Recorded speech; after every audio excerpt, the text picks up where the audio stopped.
America में उनके कई बयानों को लेकर चर्चा हो रही है। एक उसमें बयान है, उनका एक कहना है कि हमारे यहाँ पर हिंदुस्तान में मैंने यात्रा के दौरान देखा कि भगवान जो है सिर्फ वही देवता नहीं है, जो व्यक्ति अंदर जो होता है वही बाहर बोलता है, उसको भी देवता की तरह माना है। राहुल गांधी ने अमेरिका में क्या बयान दिया, ना मैंने सुना है ना देखा है, और उस पर बगैर सुने और देखे कोई प्रतिक्रिया देना ठीक नहीं है।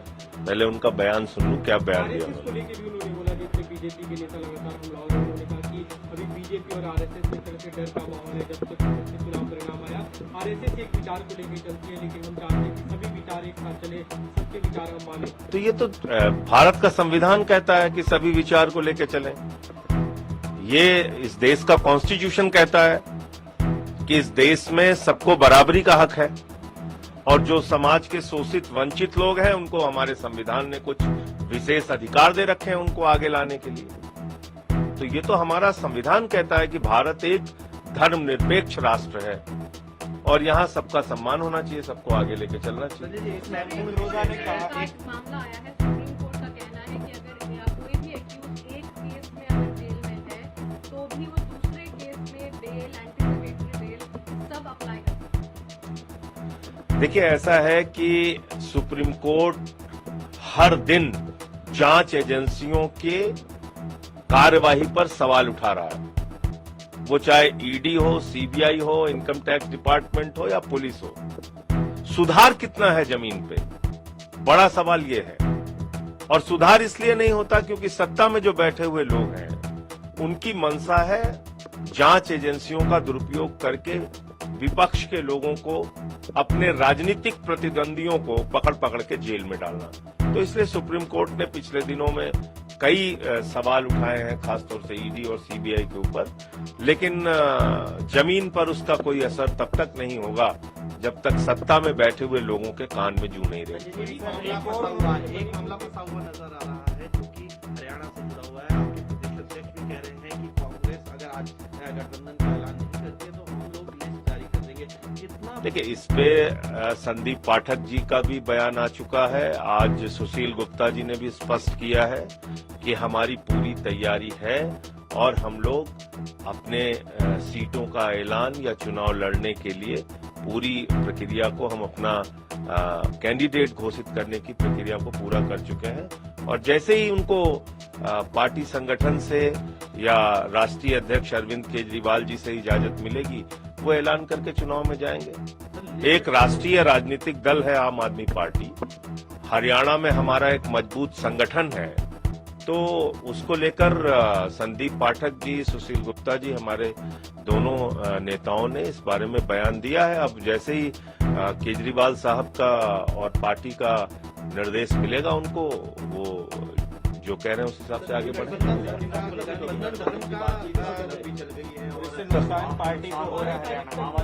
12 तारीख तक ही तो नॉमिनेशन है ना, इसीलिए तो अगर आप सुशील गुप्ता के बयान की बात कर रहे हैं कि वो शाम तक इंतजार करेंगे और लिस्ट आज जारी कर देंगे, तो फिर हमारे पास भी समय नहीं है। उनकी बात अपनी जगह सही है और जायज है।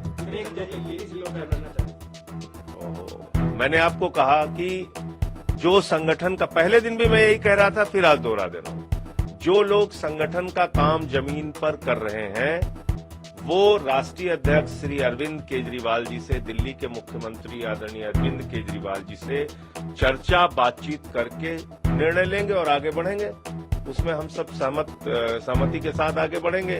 अब समय ही कम बचा हुआ है। सारली में खड़गे साहब ने एक विवादास्पद बयान दिया, उन्होंने लाडली बहन योजना के संदर्भ में कहा है, महिलाओं को संबोधित करते हुए, क्या आप 2000 रुपए के लिए अपना स्वाभिमान गिरवी रखेंगे? देखिए, फिर आप वही बातें ऐसे ही अचानक कोई सवाल पूछेंगे जिसको ना मैंने देखा हो ना सुना हो, उस पर कोई टिप्पणी देना मेरी ओर से ठीक नहीं है। किस संदर्भ में क्या बात उन्होंने कही है उसको देख लूं तब बता। चर्चा ये भी है कि कांग्रेस चर्चा के दौरान जो गठबंधन की चर्चा हो रही है उसमें दिल्ली में भी सीटें मांग रही है। ये कह रहे हैं कि अगर गठबंधन का दम आप निभाएंगे तो आपको भी निभाना होगा। तो क्या इसके बारे में मुझे कोई जानकारी नहीं है। आपको जानकारी होगी तो आप जानते होंगे, मैं जानकारी नहीं।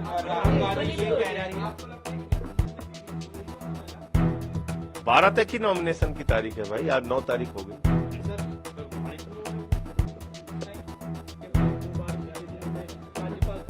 देखिए, एक ऑडियो टेप जारी हुआ है और वो एक वेबसाइट ने जारी किया, बहुत ही खतरनाक और गंभीर, जिसमें मणिपुर का मुख्यमंत्री कह रहा है कि गृह मंत्री से हमारी बातचीत हुई और गृह मंत्री ने कहा, वीरेन जी तुम बम मारता है, चुपके से मारा करो।